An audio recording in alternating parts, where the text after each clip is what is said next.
Good morning, Stampers. This is Sissy with StampinWithSissy.net. I'm an independent Stampin' Up! Demonstrator, and I wanted to show you this beautiful tie-dye card that I saw posted by Kim Jolly with Stampin' Artfully, and I just totally fell in love with it. It's super simple. You can whip it up in no time flat, and so I just wanted to show you this technique. I also used the same tie-dye technique to use on this card with the Sea of Textures stamp set. Isn't that beautiful? So let me just quickly show you how to put this together. You will need a coffee filter, and what you're going to do first is you're going to roll it up, crumple, crumple, crumple, unroll it. One of the nice things about this card is just the texture. I'm sure you can't tell by looking at it, but it has kind of the texture of fabric. And I don't know, I love texture, so anything I can do to add a little texture, I'm all for it. I'm just going to make a fan out of this. You can roll it up any way you want to. I don't know that it matters. Nothing exact. It's tie-dye after all. Okay, now I'm going to remove my paper. And this is just a silicone mat. You can get, I don't know, a package of 3 at Costco is I think where I got this. But any kitchen store, probably any store would have these little seal pads. Now, when Kim was doing her video, she used our Stampin' ink pads. And I kind of like using the stamp refills just because I don't like the idea of putting a baby wipe in my ink pad. But we're going to use both techniques today because I don't have a lemon lime ink refill. And until I get one, we're going to have to use the pad. So I'm just going to take a baby wipe. These are just the non-fragrant, any kind of baby wipe you have on hand, or you can get them at the store. I'm going to dip my baby wipe in here, get a fair amount of ink on it, and just tap it.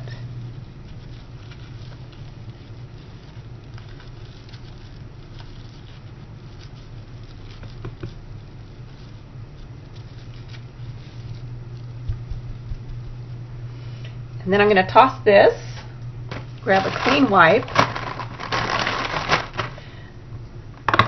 and put the black memento just on one of my ink blots, or sorry, ink blocks.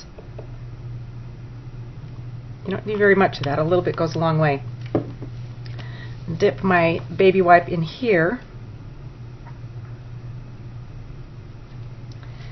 And then I went just a little bit above the green because I kind of like the separation between the colors, but it's totally up to you.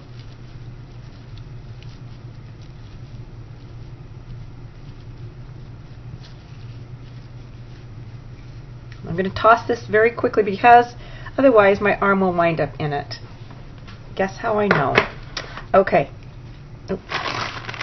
Make sure your surface is clean as well. And here is a big reveal. Isn't that pretty? I just love it. Now you need to wait for this to dry before you can finish your card. This is a coffee filter that I made this morning, and I wanted to show you how to put this together. So, on Kim's card, she went horizontally. Landscape, I guess they call it. And I did portrait. And I think I like the landscape better. Now, if you are in a hurry and you wanted to finish your card right away, you could always use your heat gun and dry it that way. But I had the time this morning, so I just did this. Another thing that you're going to need that you can get in an office supply store, a grocery store, anywhere, is just a glue stick. Any glue stick, it doesn't matter. In fact, I'm not sure I like this glue stick. I got it because it says wrinkle-free, but it's kind of gooey. The other ones I've used in the past that have more of a solid surface work better. So I'm going to put the glue all over the front of the card. See what I mean? Gooey. stringy. So I'll probably be out looking for a new one this afternoon. If you, this would be a super easy card to do in bulk. So if you have a lot of cards that you want to make, you could just do that in bulk and have a whole bunch of cards done in no time at all. I'm going to take my bone folder and just kind of flatten it out.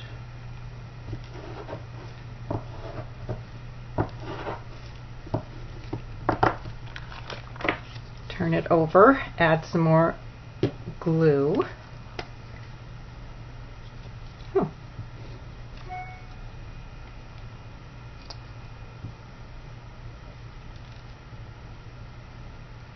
On the edges, you're going to want to miter them a little bit.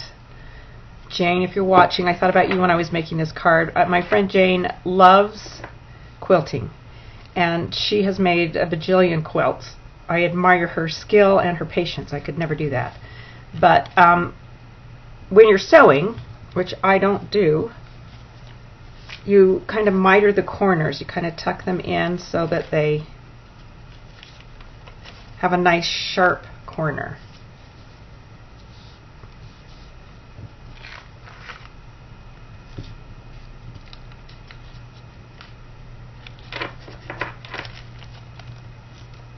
Pull it tight. I just used the basic Whisper White paper. Jill recommended that you use we have a heavy duty Whisper White paper as well, and that would work really well too, but I couldn't see any reason why we couldn't use just the regular, so that's what I did. Isn't this cool how these little shapes repeat themselves? And then I just took my Happy Birthday Thinlet. I've already cut out 2 of the Happy Birthdays, one in black and one in Lemon Lime Twist. I'm going to cut the happy out.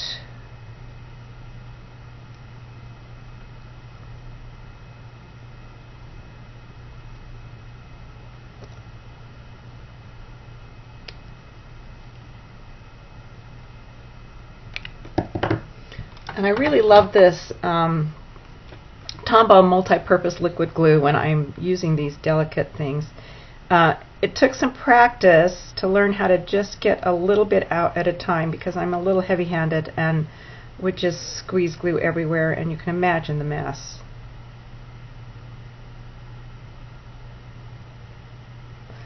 I want to make sure that I get the ends especially so they don't separate.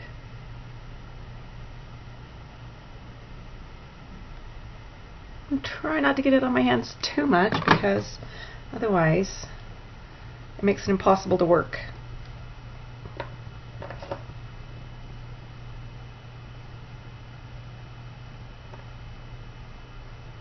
And you know, it's okay if you don't get it exact, because it looks kind of neat with the black shadow too, so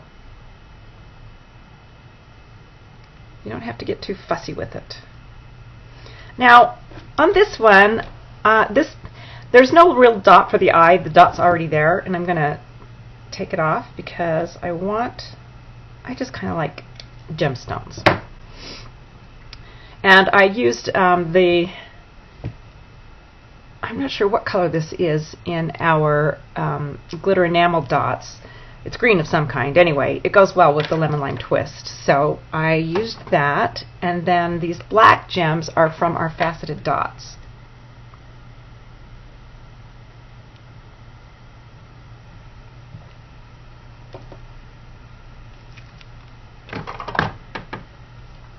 Set this aside, and I can make another one by using the green on the black and the black on the happy. So you can get 2 cards out of just cutting out the happy birthdays twice.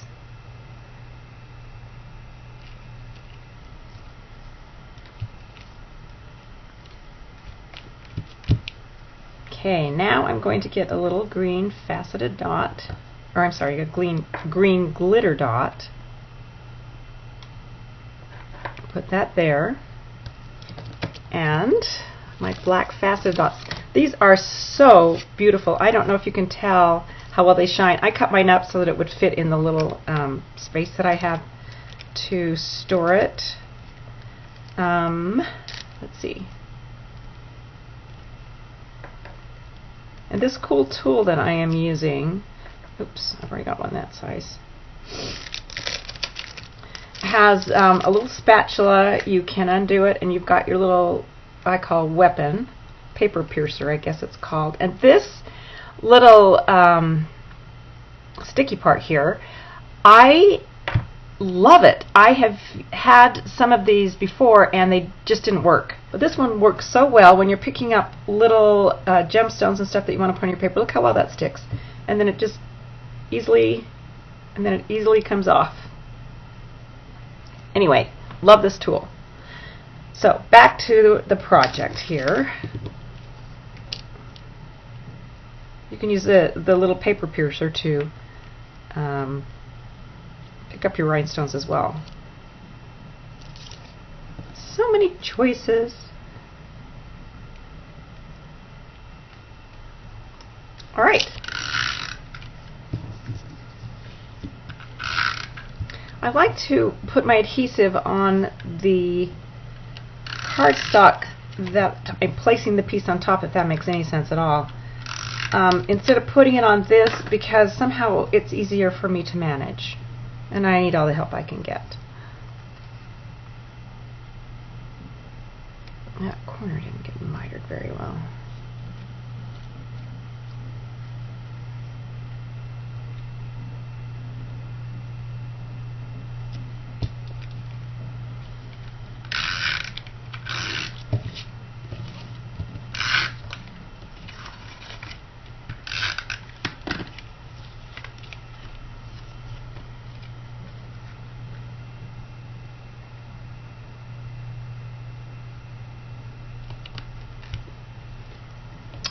There you go.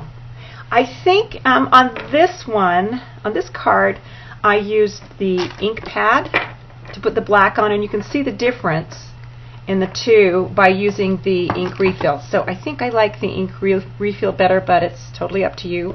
And doesn't this look really neat as a seascape? I just love how that worked. I just picked 3 different blues and used the same technique and added my adorable octopus.